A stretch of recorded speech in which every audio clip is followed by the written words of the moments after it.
Sanibona bafethu, welcome to ama-analysis game yethu versus Korea. I think it's the last game in macro stages. It's a must win for us bafethu. I think the question is, do we put Urele?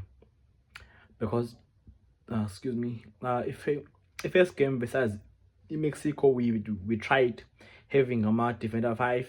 It didn't work. We considered game first half. Game 2, we tried having NKI3 still azengisebenzele. I feel like igame yokuqala kweMexico sasifuna draw, game 2 sasifuna ukwina game nge-second half ngama-sub and stuff. Kule game I feel like we need to just put the game kwi-Korea. Umbuzo is Urele gonna start because maqala Mofokeng, for me that means ukuthi sifuna ukuwina game. Kula magame o2 se consider first half. I think futhi in the first 10 minutes or 2 or 5. How about we change a tactic, because abadlali bethu kuyacaca ukuthi they can handle pressure. We handle pressure against Mexico and Shaker. Now we need to put a game Korea. Ake siqale la bafethu, ucoach wethu kuzobe ku Facundo Telo mangilibiza kahle, owase Argentina. I-attitude yakhe iyafana no-ref lokuqala against Mexico. Uke bene final Argentina, but Argentine uke wakhipha ama-record awu-10 egamini eyi-1 kwi-final. So i-attitude yakhe bafethi iyinkinga. Already useyikhiphile i-red card kule World Cup against i-Paraguay. Uyena ref oqala ose-implemente lento ukuthi i-throw in i-count ama-seconds kwadlula uyinikeza abanye. Uyena oqala oseyenzile, so akayithathi nonsense. I feel like le game is about ukuthi senze njani to win. We can't play against i-defense, we can't play against i-attack yabo. Njengamanje we need to plan for, not against. And akuyona igame engicabanga ukuthi idinga ama-analysis, idinga ama-tactics, idinga i-character yabadlali, idinga nesibindi. We need to be brave. Drawing le game akusizi, so we need to go all out. Now ngeke ngenza khona ama-analysis amancane. eKorea banama-center back, okay, badlala i-3-5-2, but mangabe sebe-defender badlala i-5-2-3. Baba nama-holding awu-2 bese babe ne-3 A1. I-3 yakhona phambili uLee, uSon, uLee, unumber 19. Unumber 10 nonumber 7 iyi-10 of the team. Bo-2 babuya as ama-false 9, more like babantu abama-winger kudala. So i-game plan yabo is playing with ama-false 9 to create immobility phambili and bevule ama-runs, because the more berana phambili ama-midfielder abo take space, especially unumber 6 u-Inborn. So uLee, unumber 19, ngimbiza nge-star player because yena udlala on the right, basically uzobe ebhekene nomdawu nomodiba, but into ayenzayo he inverts ngaphakathi. So bagcina sebeba baningi ngaphakathi bese and then kuqhamuke unumber 22 on the right, or right wing back.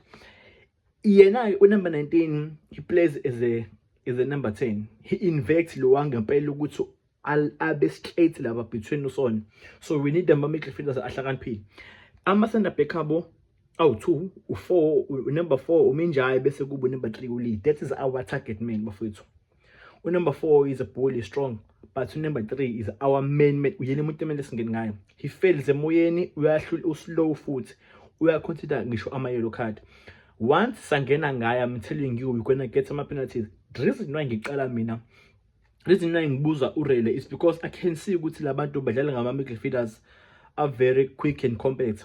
Now Mofokeng uphethe konke. uMasimara, he is quick to adapt ekumageni. Masiphuma uyakwazi ukuphuma ngama-transition, ukuthi ngenqomo zenzayo, futhi uyakwazi ukuthi in between the game abe invert or else abhekane nabo 1v1. Now sithi labantu laba be-attacka nge-wing back, kusho ukuthi benza i-highline, because the more i-wing back ikhuphuka high, kusho ukuthi ama-center back must come closer to be compared. I-team enjengane-Korea ifuna ukuba compared ngaso sonke isikhathi, so which means uma ngabe be-attack-wa, they need to all back bonke babe behind the ball. Uma ngabe be-attack-a bonke, they need to be push. That's how we're gonna win the game. I feel like i-game siyoyina ngoMoremi on the left, because sidinga ispeed sakhe, and in him we have a second striker, unlike Umaseko, who's more like a dribbling wizard, 1v1, but into engayithandi ngayo ukuthi udlala kude neball. So I feel like Mkhutuzi angasilekelela, and playing Mahopa is a striker for him to bully those defenders, to bully especially with number 4, to create mobility phambili. Whenever ends runs, Umoremi will run behind, or Mfukeng will run behind, or police will run behind. Now mina as a coach, into engishoyo ngithi ke manje, we need to keep back 4 yethu. Sidinga ubuhlakani, not numbers emuva. For me, I say we should ukuthi, because uTLP like scenario manje is center back pairing, right? And in Umdawu, game against Sheka, I wasn't happy ngaye. It's fine. You cannot keep the good men down because we ne game epetayo. So owamumbono uthi Umdawu must be mele ahlale lapha to create a back 3 straight. I am a defender of 5. Umdawu must be a total back 3. Even quit downs uma sekushubile, Umdawu bebemenza i-center back. Let Umdawu abe i-center back, abe i-back 3, si overlap ngoModiba. uModiba uma ngabe overlap to be ngale kwalayini, uzo invest ucreate amanamba ngalaphathi. He's a midfielder, so ugood ngento leyo. Now ngithi ke mina, whenever uModiba investa phakathi, we have ama numbers going forward kuma midfielders. We don't need to play ama NK 3. We need to play a system ezosebenzela, or asidinga ama defender of 5, sidinga system ezosebenzela. Reason why ke sengithi ke uModiba must not invest, uModiba must invest ukuya phambili. We cannot have ama wing backs wafowethu azoba ama wingers. If Umdawu ebone move ukuthi okay, akaye phambili, let him pass the ball to uApolice. Angaqhamuka uzokwenza i-support, but you can't find Umdawu engale kwa-Police, or find uModiba engale kwaMaseko or uMoremi. What kind of football are we playing? Let my defender be my defenders as progressing game move. So that is my lineup bafethu.